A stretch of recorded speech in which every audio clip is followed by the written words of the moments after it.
Adam Levine has been caught in the midst of a massive cheating scandal, and the more we learn about it, the worse it seems to get. Welcome back, I'm your host today, Amanda. Normally you can find me over on our Top 10 Nerd channel, Talkin' Nerdy, but today I want to know, what do you think of Adam Levine? Do you believe him, or do you believe those speaking out against his inappropriate behavior? Who is the real victim in this scandal here? Number 10. Cheating on his wife. Adam Levine has been married to his Victoria's Secret model wife, Beata Prinsloo, for almost a decade, and the couple have 2 children together, with another one on the way, which actually was just announced too. Outwardly, they really seem to have an idyllic life and make for the perfect celebrity couple, but that all came crashing down on Monday when an Instagram model named Sumner Stroh went on TikTok and posted a video called "Having an Affair with a Man Who's Married to a Victoria's Secret Model," which was basically a whole video confessing that they had been in a relationship with the lead singer of Maroon 5 for a whole year. But to make matters worse, the shocking news comes just 1 week after his wife announced she's expecting their 3rd child, which is when Adam DM'd his former mistress asking if she would be okay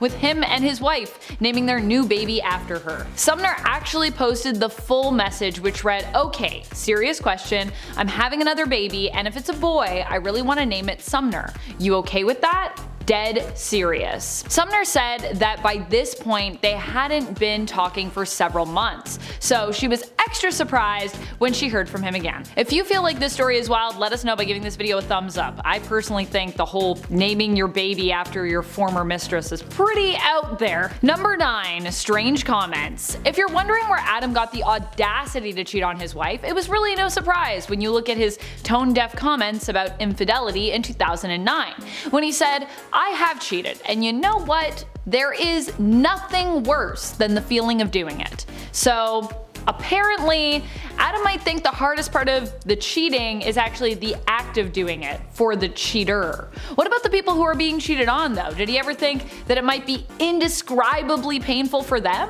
He also said that his best feature was that he was able to detach himself. Quote, "It's also my worst feature. I let myself off the hook to the point where it's a bad thing. People are hard on themselves, I'm not." Not only that, but Adam also caught quite a bit of backlash for his comments in a 2014 interview with GQ magazine. The singer addresses his reputation as a bit of an egomaniac. He said, "I'm not arrogant, I'm cocky. It's different. Cocky is playful. Others certainly would beg to differ though." So the whole thing just made him come off as really obnoxious, and most people would see that interview as a major red flag when it comes to his personality. Number 8. I hate this country. In 2013, Adam Levine ended up entangled in controversy after he said while live on air on The Voice, "I hate this country." The next day, all of social media across the US was seemingly up in arms, which he was surprised about. In all fairness, his words were kind of twisted by being taken out of context here. He made the remark as a jest in response to contestants being eliminated from the show, which he was obviously sad about. He didn't want to see them go, and so playing up the drama of the moment, he made the remark, but as a joke, not seriously. However, when people decided to attack him from all sides about his statement, his response was pretty snide, I gotta say. He responded to the backlash by consulting the dictionary, explaining that it had only been a joke, and then going on to explain what a joke meant by providing the definitions from the dictionary for the words joke, humorless, lighthearted, and misunderstand. Yeesh. Wow. Could have just been like, it's a joke. You don't need to give everyone all the definitions to words. We know what words mean, Adam Levine, okay? Number 7. Bad attitude. There is no denying Adam Levine's sex symbol status, but for that exact same reason, he has also been labeled a bit too cocky for his own good. A lot of people would say that he seems to have developed a pretty bad attitude when it comes to appreciating his fan base. In fact, just last year, a TikTok went viral of Adam going off on a fan for coming on stage. The incident happened during a Maroon 5 performance when he was belting out the band's 2004 hit Sunday Morning, and an overly eager fan suddenly rushed the stage and reached for him. The video shows that security quickly grabbed the woman and pulled her away from Adam, who was then seen cursing, shuddering, and shaking off the experience before getting back into the music. Many were offended by his visceral reaction, suggesting he should humble himself and remember that the band is only successful because of its fans, which I mean, fair enough. It's true, that's how it works. Number 6. Yoga practice. When it comes to Adam Levine's reasoning behind getting in a good stretch, it is less to do with his love of the practice or the spiritual elements of yoga, and more to do with his love for the look of the people who take the classes with him. Back in 2002, when Adam Levine was interviewed by Details magazine about his connection to yoga, he responded by pointing to his pelvis and said, "You know what yoga is good for? I'll tell you what yoga is good for. Doing it." That's not a red flag. I don't know what is. That's pretty red flaggy to me. Number 5. Hypocrite. One of the things you really need to watch out for when it comes to the internet is what you say, because your words could come back to haunt you years later if they fall into the hands of the right people, and the right people want to hold them up and be like, look at this person, they're awful. At the same time, I do think we should forgive people who feel genuine cringe and remorse for awful things that they wrote on the internet, like more than a decade ago, because people can change. It's possible. I've seen it.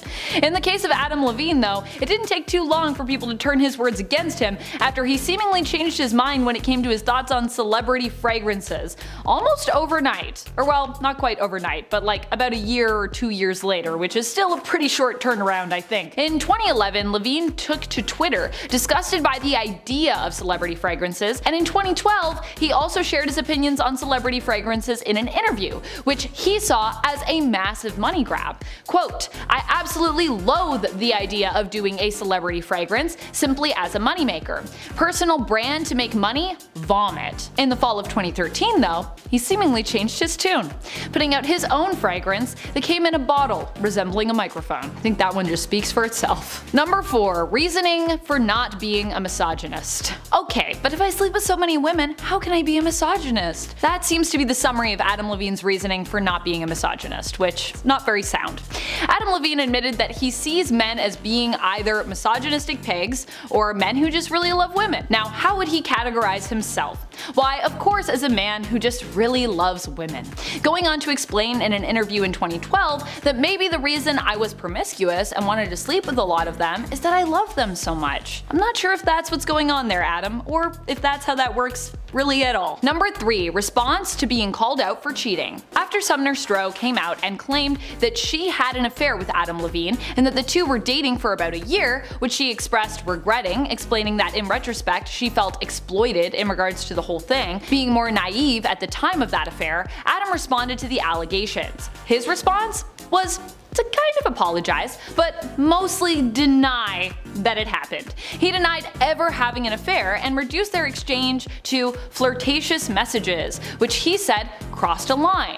But basically, that was it in regards to any wrongdoing on his part. Quote, "I used poor judgment in speaking with anyone other than my wife in any kind of flirtatious manner. I did not have an affair. Nevertheless, I crossed the line during a regrettable period of my life." I mean, he sent that message about this baby, this newborn baby that's coming. That was only a little while ago, so what regrettable part of your life? All of it? I don't know. Number 2. We will get through it together. Other celebrities have critiqued another part of Adam Levine's response to the cheating scandal. Levine went on to say in his response to Sumner's claims, quote, "I have taken proactive steps to remedy this with my family. My wife and my family is all I care about in this world. To be this naive and stupid enough to risk the only thing that truly matters to me was the greatest mistake I could ever make. I will never make it again. I take full responsibility.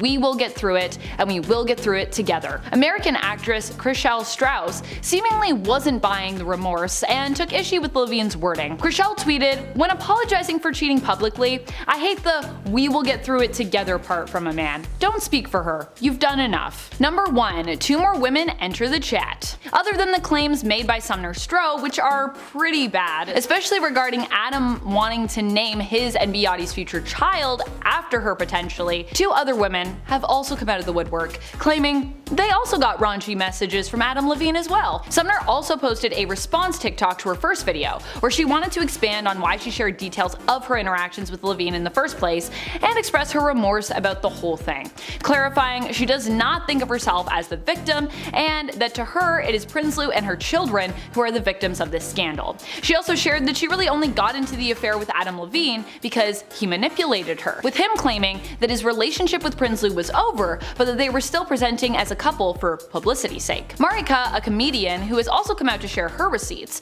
claims that she called out Adam Levine on being married and flirting with her during their time messaging, and he confirmed he was, but added, "It's a bit complicated." Is it? Is it a bit complicated, or are you married and you just want to send messages to other people? I don't know. That's all the time we have for today. Thank you so much for watching, and until next time, remember to drink water, stay hydrated, and make sure you take some time for you today. Do that.